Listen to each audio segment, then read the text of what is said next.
Hi, this is Todd Malicote, the SEO faculty for Market Motive and online marketing consultant at stuntdouble.com, and I'm here to give a guide to site audits part 1. This is going to be an overview of the site audit process as well as why site audits are important and looking at some of the 12 different important audit areas that we can consider as we're going through and asking questions. For purposes of this video, we've done about 40 audit questions. We'll go through those in this video series and ask a question, look at a tool in order to answer that question, and then come up with some improvements or some ultimate outcomes that we want for these 40 questions. Certainly there's more questions that we could ask than this. The goals of a site audit is always to improve the website overall. I've never came across a website that couldn't improve further, so it's important to keep in mind that certainly 40 questions will not be extensive, but it's a good start for getting you familiar with the site audit process and how a site audit works. So the goals and the importance of a site audit is really to identify and diagnose potential problems with your website. As I said, most websites are less than optimal, and this is where your marketing and your strategy and your web development all come together in terms of documentation. You're trying to optimize your site performance. Ultimately, you want to improve the business and improve conversion and prioritize these improvements because web development resources are expensive. It's not cheap to get those changes made. So when you go to do a redesign, you want to have the documentation that you need, and that's why the site audit process and conducting a site audit is so important. So looking at a high-level overview of the site audit process, we're going to start by researching our website and investigating potential problems. This is where the questions come in. We ask a question like, are there missing H1 tags on the website? Does the website have duplicate meta descriptions or duplicate titles? Is the content duplicated in different places? These are the types of questions that we're going to be asking. We're going to start with 40. We're going to run some tools. We're going to do some initial data pulls with these tools. Depending on what you're using as your tool set, if you have free tools or paid tools, or you have enterprise tools, or you're just working with bootstrapper tools, you're going to start taking notes and saving these reports for your documentation. From this documentation, you're going to start to do analysis, and we're going to do this in the next parts of this video series. We're going to look at pulling that information, saving that information to something like Dropbox or Evernote or just to your local hard drive and saving a folder full of information, and then starting to make some sense of it by reviewing that data information and doing some analysis and saying if we don't have a 301 redirect from our www version to our non-www version, we need to get that in place. And that's an easy fix, and we can put that into our web developer queue and hand that off, and that should just take a little while. Something like changing all the URLs on a 100,000 page website might take a little bit more in terms of resources, and so therefore that might not be the ultimate recommendation. And the recommendations are going to vary based on your website. We're trying to look at any website here, so I'm assuming that you're looking at a much different type of website that I'm looking at when we're doing the site audit process, but there's similarities through every website. There's questions that we can ask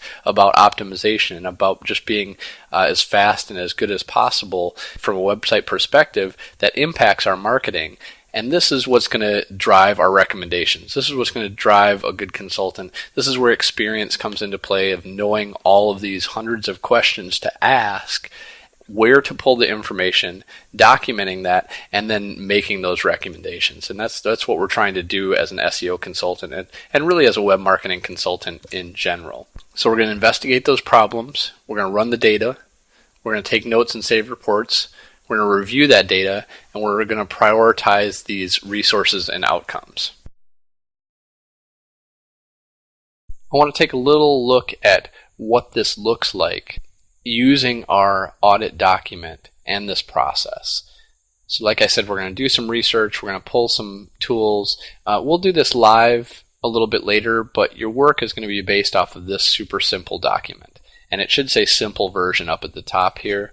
And you're going to go through, you're going to pick your client.com. This may be your site that you work there internally. This may be a client site, whatever it is that you determine that you're auditing.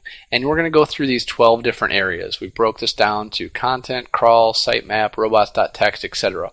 We're going to start with just some simple questions. Is there content duplicated on other pages? Well, we can take a snippet of the page that we're looking at and put that into Google in quotes and see if that's used anywhere else, and we can find duplicate content. We're going to focus on these simple questions. So we're going to go through these 40 questions listed in this document. You can see there's up to 5 in each of these 12 areas. So of these 12 areas, we're going to look at these individually through the rest of the video series, but I want you to be prepared to take a look, to research, to ask that question within this document. Ask whatever the questions are in red.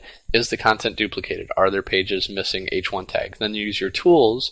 In this case, you'll use Screaming Frog to check and see if there are, in fact, missing H1s. So we would look at for missing H1s for the website that we're looking at, and hey, we find all these pages that we can fix. Now I'm going to do a screenshot of this, or I'm going to export this information. I'm going to grab that information anyway, and I'm going to make a recommendation here. I'm going to document this here within this issue, and then at the bottom of that section I'm going to make a recommendation based on this. I'm going to give them the good outcome, and that good outcome would be to improve your H1s, to write H1 tags for these pages. Here's some H1 tags you might want to consider. That would be the positive outcome that we're looking for from asking these questions, from doing the documentation, and then giving that overall analysis. Site audits are an extremely important part of the web development and web marketing process, and it's because it's where we identify the potential problems and optimize our site. Ultimately, with any web marketing project, we're looking to increase rankings, traffic, awareness. Certainly within SEO and social media, these are the goals. We may also be trying to increase customer satisfaction just by improving the interface of the website or improving the speed. And these things are going to directly impact conversions and revenue. Ultimately, what we're trying to do with a site audit, however, is document the best practices for what the web development team should be doing in a perfect world. Now, sometimes this doesn't mean that we can do this right away. It might be that we have to wait until a site redesign to implement new URLs or a new color or a new navigation scheme or even a new sitemap. We're trying to prioritize these improvements, and some of these are simple tasks and some of them are not so simple tasks, and that's where experience is going to help you to prioritize these improvements over time. So we're going to look at just the 40 question document that I just showed you. You can download that simple site audit document at todd.at/auditdoc.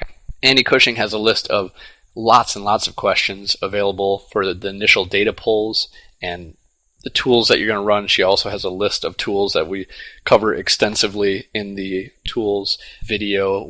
I have a list of audit questions, which is about 100 questions long, that I have in blog form as well as in a document that you can download. So start with these tools, look at Annie's tool list for the extensive full version of all the possible tools you could ever have and want. The ones that you really need to have for this site audit process and documentation would be Google Webmaster Tools, Screaming Frog, SEMrush, and either Moz or Raven tools. One or the other you can probably get by with. You can get by without SEMrush. There's a free access to free versions of some of this. You can get by with the last three, but you absolutely have to have Webmaster Tools and Screaming Frog for the 40-point checklist that we'll cover in the next few portions of this series. Thank you for joining me. Looking forward to speaking with you in the next parts of this.